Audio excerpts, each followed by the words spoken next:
Welcome back to part two.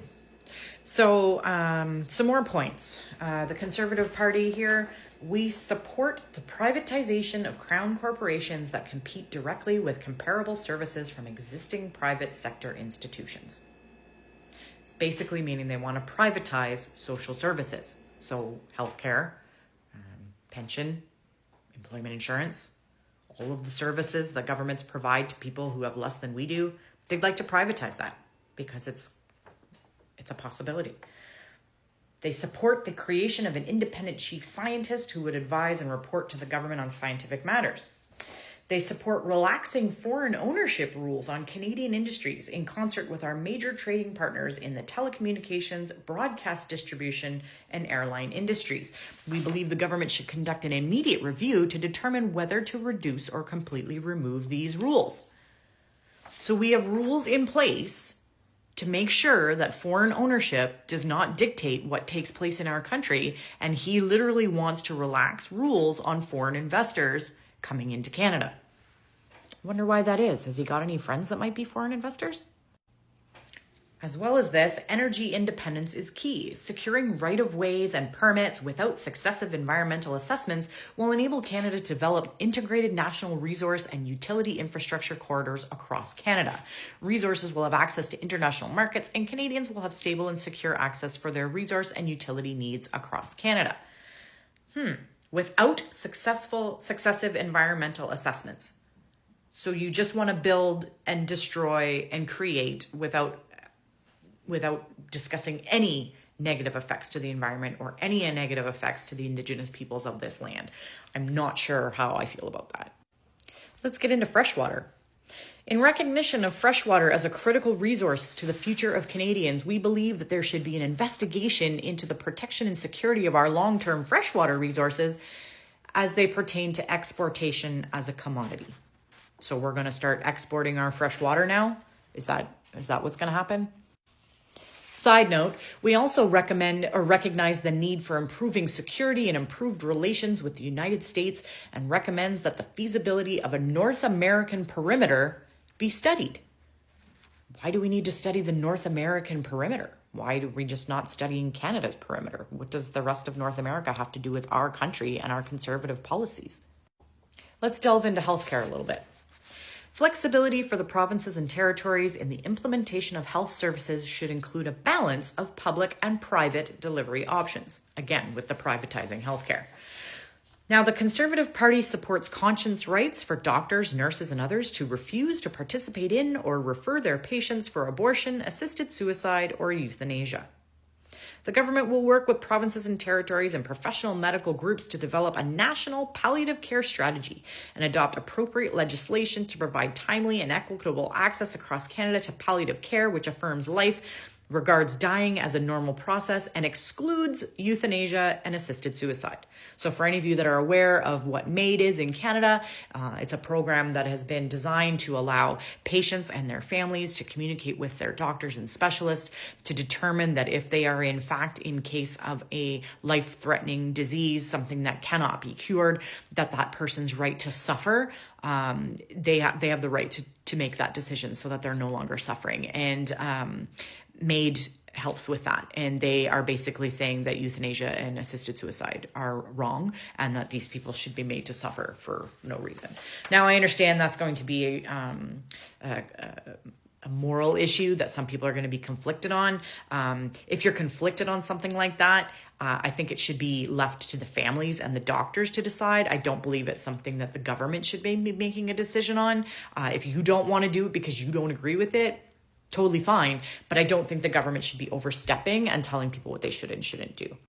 Because in the next sentence, they say that they affirm Canadians have the freedom and right to refuse vaccines for moral, religious, medical, or other reasons. So we have vaccines mandated in this country for a reason. Things like measles, which are now on the rise in the United States, were eradicated many years ago because all children were given the MMR vaccine. Now, you got to remember, in the United States, kids are given way more vaccines than they are in Canada. So I kind of understand where the people in the United States are coming from saying, hey, why are we vaccinating our kids with like this 175 different, vaccinations? In Canada, it's basically like diphtheria and tetanus, measles, mumps, rubella, hepatitis. These are polio. These are severely damaging illnesses to people. We're not forcing you to get the flu shot. That's something you can get anytime. The COVID vaccine, I understand there was a lot of back and forth between that. I'm not going to give my personal opinion on it because it's going to be very controversial. I understand why some people didn't want to get the COVID vaccine, but I don't think, again, that the government should be stepping in with something like that. So moving forward from that, the Conservative Party recognizes the need for federal regulation in assisted human reproduction and related research. This field should be governed by principles that respect human individuality, integrity, dignity, and life. In recognition of the ethical and scientific concerns around research using human embryos, we support an initial 3-year prohibition on embryonic research and call on the federal government to encourage its granting agencies to focus on more promising adult stem cell research. In principle, the Conservative Party opposes euthanasia and assisted suicide. So they want to stop all embryonic research for 3 years because of their beliefs. Not because science, because of their beliefs. Abortion should be explicitly excluded from Canada's maternal and child health program in countries where Canadian aid is delivered, since it's extremely divisive and often illegal. So they're basically saying if Canada goes to help another country and in that country they promote abortion, that we're supposed to just exclude it from our talking points because it might be illegal somewhere else. It also says a Conservative government will protect children by prohibiting life-altering medicinal or surgical interventions on minors under 18 to treat gender confusion or dysphoria, and encourage positive mental and physical health support for all Canadians suffering from gender dysphoria and related mental health challenges. Right here. The Conservative Party is basically saying if you are transgender or in the process of converting from one gender to the other, that you are a mental health problem. That you have gender dysphoria and you have a mental health problem. This is not something the government should be controlling. If a family and their doctor and their child psychologist and their child have sat down to have discussions about what is right for their child, the government should not be interfering with that. And you conservatives will sit there and argue to the death that government should not be overreaching. This is overreaching. They've also gone as far as to say the Conservative Party of Canada believes that women are entitled to the safety, dignity, and privacy of single-sex spaces. Example, prisons, shelters, locker rooms, washrooms, and the benefits of women-only categories. Example, sports, awards, grants, or scholarships. We condemn discrimination against girls through gender selection abortions. Now, I've given my opinion on things like this in the past. I'll give you a short synopsis of how I feel about it. Women aren't actually scared of trans men being in their washrooms. They're scared of cis white men being in their washrooms, pretending to be trans men. So instead of actually dealing with the issue of men coming after women in women's washrooms, we're going to blame the trans people. What about housing? What are the Conservatives going to do for housing? We believe the government should work with the provinces and municipalities to develop framework agreements that help low-income city dwellers access affordable housing through the use of tax incentives for private sector builders.